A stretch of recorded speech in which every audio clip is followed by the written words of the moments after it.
Salam jumpa. Pada kesempatan kali ini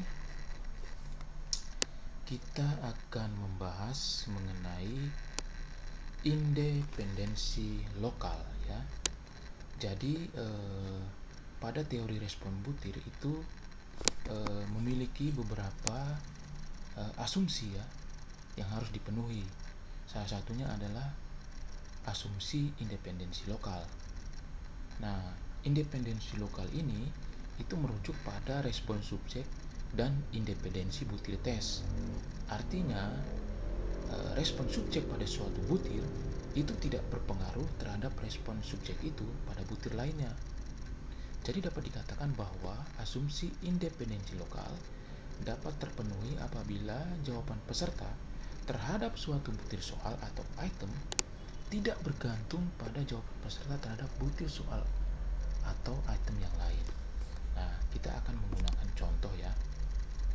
Nah, di sini ada contoh soal atau item yang di bagian atas itu ada dua buah item, yaitu saya belajar dengan giat dan saya malas belajar. Nah, dua item ini bisa dikatakan memiliki independensi lokal yang tinggi atau tidak bergantung satu dengan yang lainnya.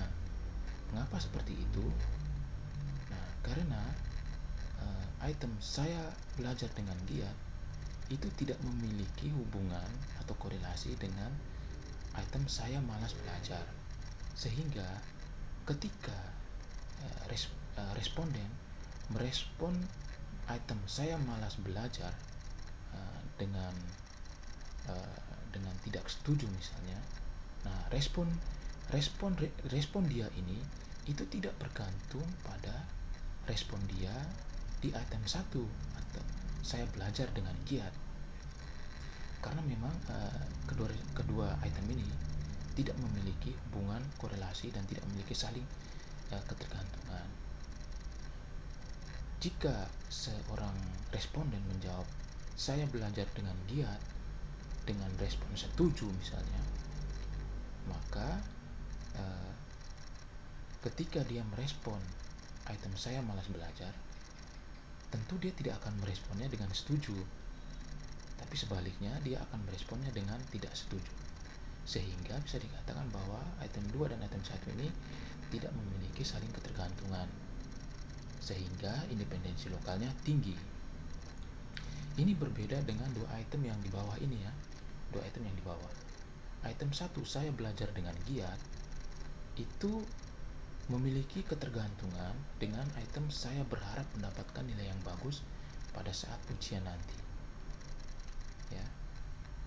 Ketika seorang responden menjawab item saya berharap mendapatkan nilai yang bagus pada ujian nanti dengan respon setuju, maka respon dia ini tergantung pada respon dia di item 1.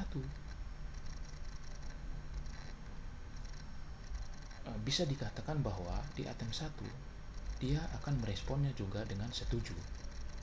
Mengapa? Karena dua item ini memiliki saling keterkaitan. Seorang responden atau seseorang berharap mendapatkan nilai yang bagus pada ujian nanti hanya bila ia belajar dengan giat. Jadi ketika ia belajar dengan giat, maka ia akan bisa mendapatkan nilai yang bagus pada saat ujian nanti. Jadi kedua item ini memiliki ketergantungan satu dengan yang lainnya. Nah, sehingga bisa dikatakan independensi lokalnya itu rendah. Nah, sekarang kita akan menguji independensi lokal dari instrumen intensitas mengakses Facebook ya. Jadi instrumen intensitas mengakses Facebook ini memiliki 12 item ya, seperti ini. Nah, kita akan menguji independensi lokal dari item-itemnya. Nah, setelah kita menggunakan WinStep ya, kita mengujinya dengan WinStep ya. Lalu kita membuka tabel 23.99 yang ada di software WinStep. Kita menemukan bahwa ada dua buah item yang memiliki korelasi di atas 0,30. Nah, jadi kita menggunakan patokan 0,30 untuk melihat apakah dua item itu memiliki korelasi yang tinggi atau tidak. Nah, dengan melihat korelasi yang tinggi ini, kita akhirnya bisa menentukan apakah item-item itu memiliki independensi atau tidak. Nah, di sini kita melihat item 3 atau item nomor 3 dan item nomor 4 itu memiliki korelasi atau koefisien korelasi sebesar 0,37 atau lebih dari 0,30. Artinya, item N3 dan item N4 memiliki ketergantungan satu dengan yang lain. Jadi, bila responden merespon setuju atau sering pada N3, maka bisa dikatakan ia akan merespon setuju atau sering juga untuk item nomor 4. Nah, sekarang kita melihat bagaimana bunyi item nomor 3 dan bagaimana bunyi item nomor 4. Nah, di sini kita lihat item nomor 3 berbunyi saya mengomentari status teman. Sedangkan item nomor 4 berbunyi saya membalas komentar teman pada status saya. Nah, kedua item ini memiliki saling ketergantungan, ya.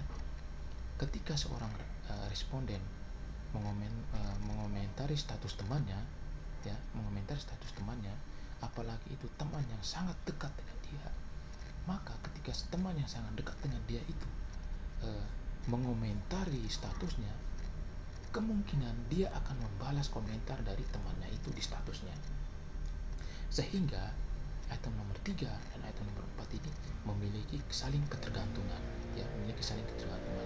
Ketika seorang responden merespon item nomor 3 dengan sering atau setuju, maka bisa dikatakan item nomor 4 dia pun akan meresponnya dengan setuju atau sering, karena item nomor 3 dan item nomor 4 memiliki saling ketergantungan.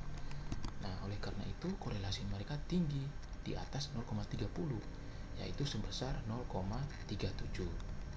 Nah, jadi untuk instrumen intensitas mengakses Facebook ini terdapat dua item yang memiliki saling ketergantungan, memiliki independensi lokal yang rendah. Sedangkan item-item yang lain itu memiliki independensi lokal yang tinggi.